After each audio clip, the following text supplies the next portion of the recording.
Hey everyone, thank you for tuning in to another episode of Meet the Shoe. Today's episode, we're going to talk about the events that have taken place in the last couple of days. With the, what is his name? Jacob Blake. Jacob Blake is a 29-year-old black man that was allegedly breaking up a fight in Kenosha, Wisconsin, and got attempted when he got approached by the police or whatever. He was walking away. Well, they attempted to taser him from what they're saying. And he walked away, went to his car, and he got pulled by the police, shot 8 times. In the back. So thank God he's still alive, but he's gonna have a lot of issues, I'm assuming. Yep, he's paralyzed. paralyzed. They said he's paralyzed, right? Paralyzed right now. Lost some of his intestine. And it's horrible. Okay, and we need to give a little backstory of what we heard in the media about, what's his name, Jacob Blake. Jacob Blake, okay. They're saying that his record is he's an abuser, and that he abuses women, that he molested a 14-year-old, because I want to be fair, right? He supposedly molested, had a warrant out for 14-year-old molestation. Okay. One question. Do you feel if you don't comply, you should die? Because the officer's attempt was to kill this man that is walking away. He is the only officer that shot that man 7 times in his back. That was unexcusable. There was no reason for it. That was over excessive. Yeah, it was. Even if he felt you're going in to get a knife. If he said, they're saying he said he had a knife, right? Even if he said that, what can a knife do to a gun? Right. Especially if you're standing back. So, him being shot 7 times. With the kids in the car. With the children in the car.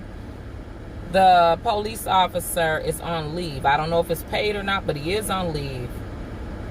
The country keeps using this excuse of, I was scared. I was scared. And we know officers only have their uniform on for 8 to 12 hours a day. So you're not an officer 24 hours around the clock. Right. What do you do when you're just walking down the street around, regular people or black people? Are you scared? Are you terrified then? You go to the state fair or a concert and a fight breaks out. Are you scared then? I don't understand these excuses with police officers saying they're scared. It doesn't make any sense. They're supposed to have proper training on stuff like this. You're supposed to be trained in this. You're supposed to go through different things before you go out on the beat and do different things. Certain levels that you have to accomplish. So if you're out there, you should be trained in how to settle or fix the situation instead of using violence all the time or shooting somebody as a way to protect yourself from a man that's walking away from you. Right. I don't understand that at all. Right. I didn't. Whether he committed crimes or not, nobody needs to be killed the way that he got shot or even shot in general. Nobody needs to have that happen to them regardless. Right. Another thing that happened right after, as if the world isn't already under enough stress from all the events with even Breonna Taylor. Right. And no one has been, as of current, one police officer in that situation has been fired. Some of them have been put on leave, but all of them should be fired. None of them should 100%. Still be working. And so we're still dealing with that situation. Then last night, a 17-year-old kid, Kyle Rittenhouse. Rittenhouse. In the same city, Kenosha, Wisconsin. Lived in No, he lived in No, Illinois. he lived in Illinois. He lived in but Illinois. He drove to Kenosha, Wisconsin. Right. Because there was riots going on over the shooting of Right. Jacob Blake. Right. Now he had intentions to go there to do what? Something. He had intentions. Exactly. He wanted to do something. He With was the militia. with the militia type person that he is, and his whoever his friend was. They're wearing bulletproof vests. They've never been in the military. They're not officers of anything. They have no experience. They're just out carrying their ARs, walking around like it's nothing. Right. Right. So it was premeditated. Exactly. 100%. And so the charges, okay, he's gotten charged With so far. homicide. First degree intentional homicide. Because he shot the one person in the head. Right. But then they said first degree manslaughter. Here's my take on that. That's the problem I'm having. How can anything be first degree manslaughter when his intent from leaving his home was to commit a hate crime? Exactly. Everyone knows right now the crime is against black and brown people.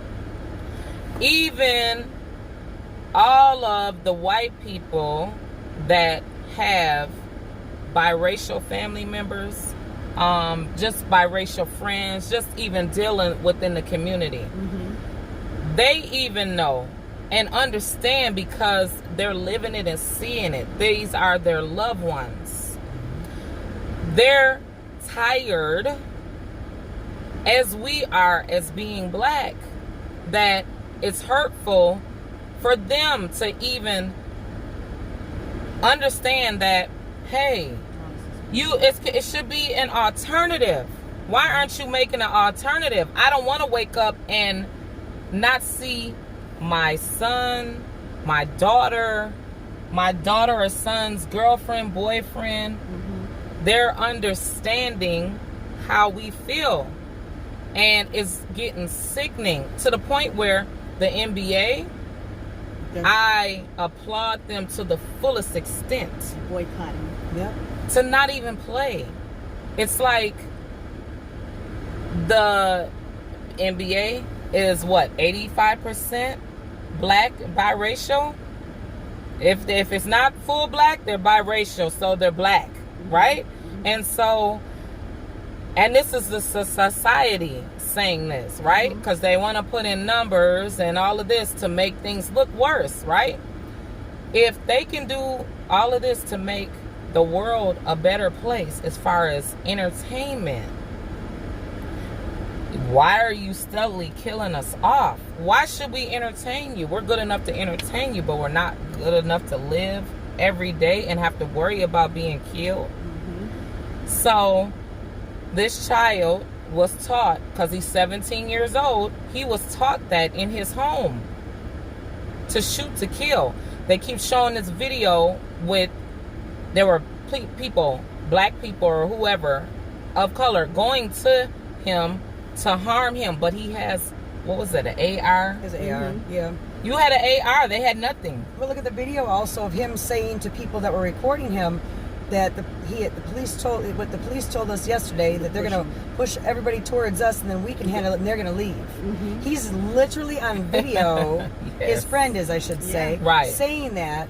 Right. And then all of a sudden you find out that that is in fact what happened. Right. I mean, it's not a lie.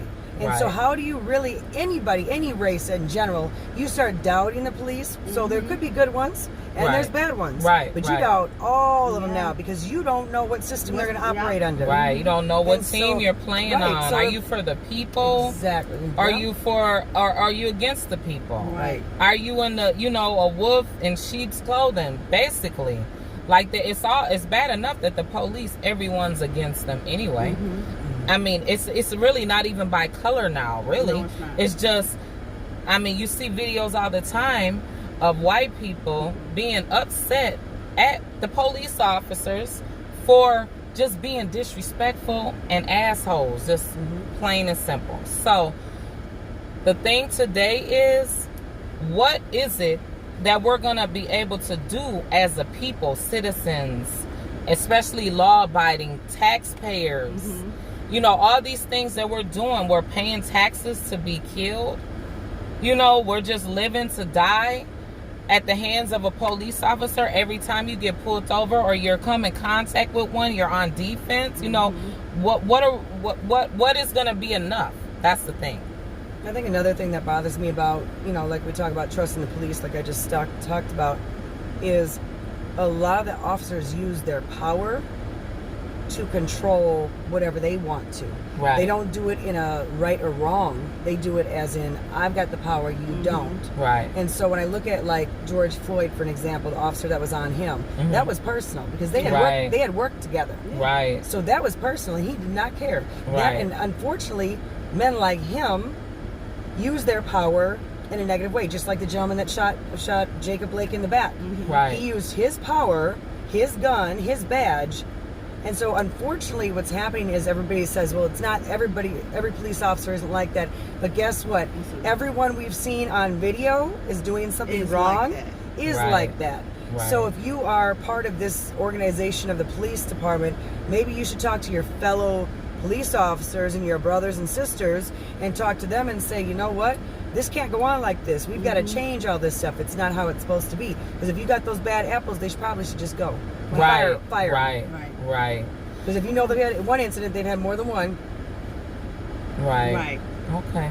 Well, what's the positive note that we can end on? I mean, in the negative of the people getting killed, rest in peace to them. Yeah. The protesters that was out there last night and their life got ended due to trying to protest for the officer being fired that shot.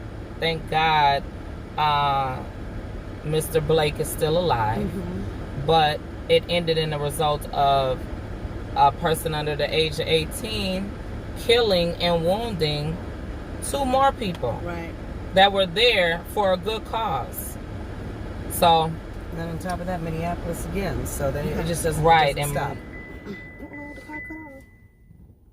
Okay, well, you guys, we would like to know your comments, any information that you have pertaining to what we can do as a community to end the violence and to make laws change. And of course, it's about to be election time, so everyone should make sure that they vote, regardless of who you vote for. Right.